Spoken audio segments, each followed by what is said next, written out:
The universe is 13.8 billion years old. That is the number every model, every textbook, every mission brief is built on. And for decades it held. Then James Webb looked back far enough. What it found were galaxies, fully formed, structurally complete, impossibly massive, existing when the universe was less than 300 million years old.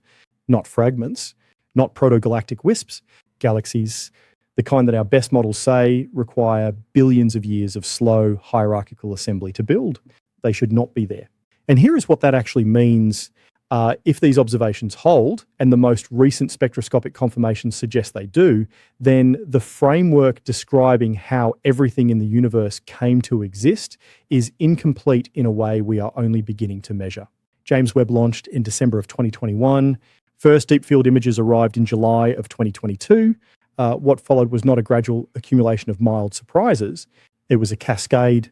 By 2023, papers were appearing in journals describing galaxies at redshifts that placed them within the first 500 million years of cosmic history. By 2024, one object had been spectroscopically confirmed at redshift 14.32. That galaxy, designated JDAS GS Z140, existed just 290 million years after the Big Bang. Redshift, in plain terms, is a measure of cosmic distance encoded in light itself. As the universe expands, light stretches.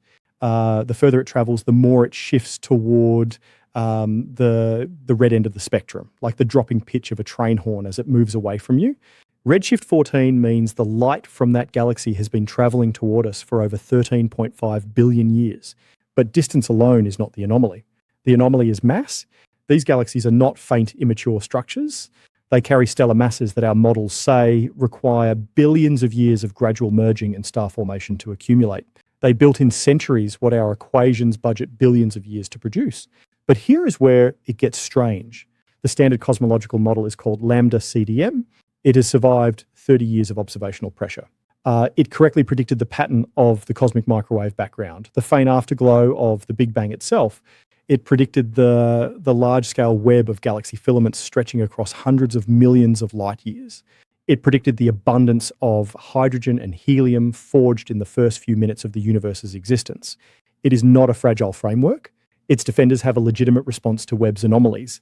Early galaxies, they argue, may simply have converted gas into stars with extraordinary efficiency, faster than modern galaxies do, but not in a way that breaks the underlying physics.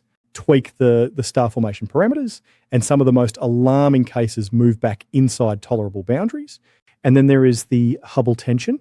Independent measurements of how fast the universe is currently expanding disagree by approximately 9%. 4 completely separate methodologies, 4 different physical processes, all arriving at numbers that refuse to converge. The probability that this disagreement is pure measurement error now sits below 1 in 100,000. These are not isolated cracks. They are cracks running through the same wall. If this is making you question everything you thought you knew about how the universe is built, you are in the right place. Subscribe and stay with us. Every answer we find in this series opens a door that leads somewhere deeper. Now back to the data. Confirming that a galaxy exists at a given redshift is one problem. Confirming how massive it is turns out to be an entirely different one. Stellar mass is not something Webb measures directly.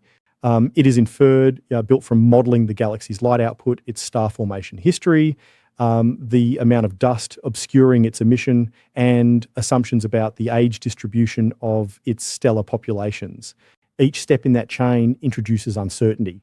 Critics of the anomaly argue that mass estimates for early universe galaxies may be systematically inflated in ways that have not yet been fully corrected. Some galaxies that appeared catastrophically massive in 2022 papers were quietly revised downward by 2024 as methodology improved. That is science working correctly, but it is not the full story. Here is the number that reframes everything. The galaxies Webb is finding existed when the universe was roughly 2% the age of our sun. 2%? To build the stellar masses we are measuring in that window, star formation rates would need to run at levels hundreds of times higher than anything observed in the modern universe. Not modestly elevated, hundreds of times higher. Dark matter, the invisible scaffolding lambda CDM requires for structure to form at all, was supposed to solve this. Early dark matter halos would gravitationally concentrate gas, accelerating collapse into stars.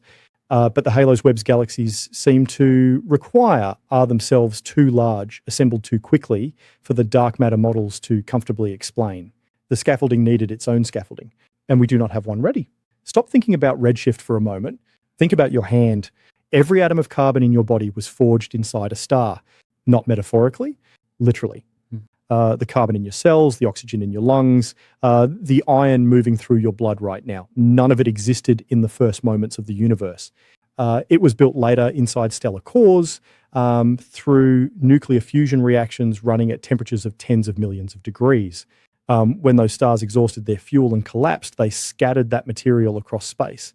Molecular clouds absorbed it, gravity compressed it, new stars formed, planets condensed around them. And eventually, on one of those planets, that material organized itself into something capable of asking where it came from. That chain of events begins in galaxies, the first galaxies. The ones Webb is now showing us assembled faster than any model predicted. If the timeline of early galaxy formation is wrong, the chain of events that produce the elements inside your body is incompletely described. Not broken, not invalidated, but incompletely described in ways that matter. We have been reading the universe's autobiography starting from the final chapter.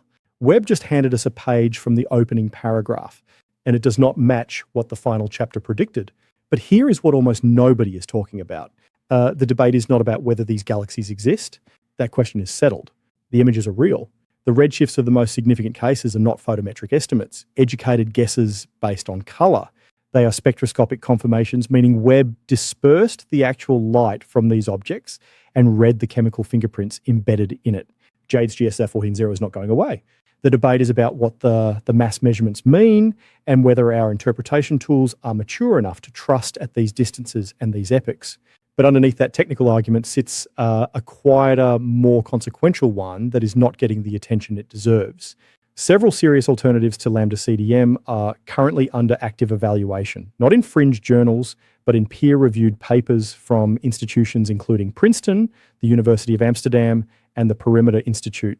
Early dark energy models propose that a brief burst of additional energy density in the first moments of the universe could have accelerated structure formation without requiring new physics at late times.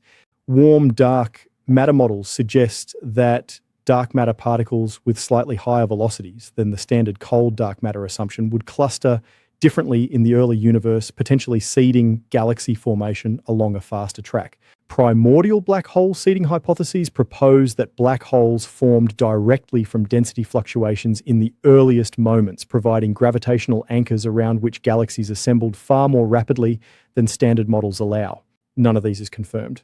None is dismissed. In 1998, accelerating cosmic expansion was held under review for months before publication. It later earned the Nobel Prize in 2011. Anomalies that survive scrutiny become physics. To be precise and fair, the conservative position deserves a clear articulation before we treat these observations as a settled indictment of the standard model. Lambda CDM has not simply survived casual scrutiny. It has been stress tested against the cosmic microwave background, baryon acoustic oscillations, gravitational lensing surveys, and the observed clustering of galaxies across billions of light years of cosmic history. It passes every one of those tests with extraordinary precision, a framework that accurate does not get discarded because a new instrument found surprises in its first 2 years of operation. Several of the most alarming early Webb papers have already been revised. Mass estimates came down. Some galaxies that appeared to shatter the model were recategorized within ranges the model can accommodate. But the most rigorously confirmed cases, particularly those with spectroscopic redshift confirmation published through 2024, have not been revised away. They have been scrutinized and they have held. The universe does not care how beautiful our equations are. It only runs the way it runs. The answer, if it comes, will not arrive through argument. It will arrive through measurement, and the instruments capable of forcing the issue are either already running or within a decade of operation. The Nancy Grace Roman Space Telescope is scheduled for launch no earlier than 2027, where Webb excels at looking deeply at individual objects. Roman is built for breadth, a field of view approximately 100 times larger, capable of surveying hundreds of thousands of early galaxies in the time Webb requires to study one. If the anomalies Webb identified are real and systemic rather than statistical outliers, Roman will confirm it across a population large enough to make the case statistically overwhelming. If they are not systemic, Roman will show that too. The Vera Rubin Observatory began its legacy survey of space and time in 2026. Over the following decade, it will map the distribution of matter across cosmic scales with a precision no previous survey has approached. If dark matter halo assembly in the early universe deviates from lambda CDM predictions, the gravitational lensing signatures embedded in Rubin's data will carry that fingerprint. And the European Space Agency's Euclid mission, currently returning data as of 2026, is mapping the geometry of the universe across 10 billion years of cosmic history, specifically designed to test whether dark energy and dark matter behave the way our models require them to behave. These are not proposals. They are running. The universe has been conducting this experiment for 13.8 billion years. We are finally building instruments precise enough to read the results. The map we have is the best map anyone has ever drawn. Decades of work, thousands of researchers, instruments of extraordinary precision, all of it producing a framework that describes the universe with genuine, hard-earned accuracy. Webb is not destroying that map. It is showing us where the edges run out. Every map in the history of science that was eventually extended required first finding the place where it stopped being reliable. That moment is not a failure. It is an invitation. We sent a telescope to the edge of time. It looked back, and what it saw is still being translated. Next time, if the Big Bang was not actually the beginning, what came before the silence?